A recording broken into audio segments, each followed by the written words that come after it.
Costco just released its March sales results, and there was plenty of really good news in that report for investors. In this video, I'm going to cover the up-to-date sales trends, what they mean for Costco's market share against rivals like Walmart, and then why the stock is still overpriced in my opinion.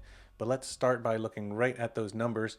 Revenue was up, reported revenue was up 9.1% to $158 billion for the month of March.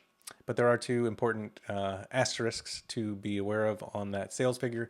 The first one is that this year's March had one less selling day in it than last year's, and management says that reduced sales by about 1.5%. So in reality, actual sales were up 11% for the March year over year.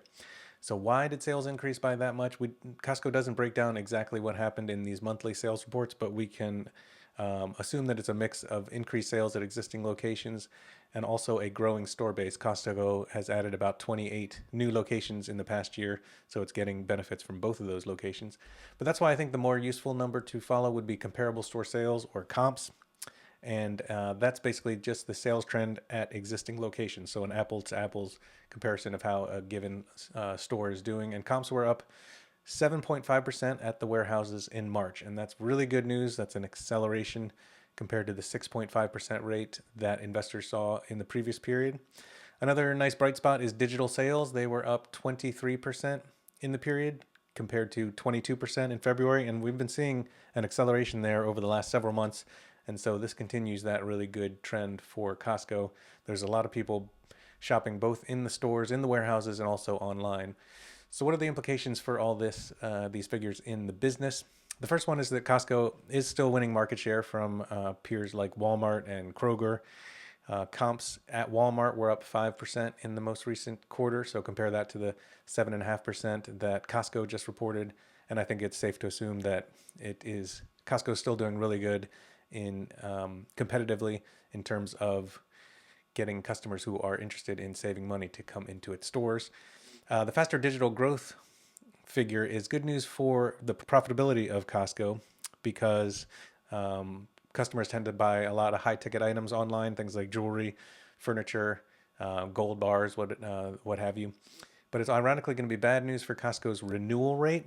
That's because the digital shoppers are not as loyal and they don't renew at as high a rate as the in-person Costco members do. Costco's renewal rate has declined 0.2 of a percentage point over the last 2 quarters, and management has said that has something to do with the fact that they're getting more signups from these online shoppers who don't renew at a very high rate. But Costco still has a 92% renewal rate, which is near an all-time high, so I would just keep an eye on that renewal rate in the next quarterly report that's going to come out in about 2 more months. So why is the stock still valued at a premium right now that I think makes it a little too expensive for investors to buy? Well, we're looking at a price to earnings ratio of 54 times, and that's compared to Walmart's 49 times earnings. And I think arguably Walmart is valued at a stretch of a valuation there too. The same story is happening with price to sales. So you have to pay about 1.6 times sales to own Costco right now compared to 1.5 times for Walmart. And I do think Costco deserves a premium. Its sales growth is much more predictable and its profitability is great given that steady stream of membership income. But still, that valuation doesn't leave a lot of room for expansion. So for now, in my opinion, the stock is basically a hold at that current price of close to $1,000 a share. But if you do like Costco and you want to take a look at this video that I did a deep dive into the Q2 earnings, including metrics like traffic and profitability, be sure to take a look at that, and I'll see you over there.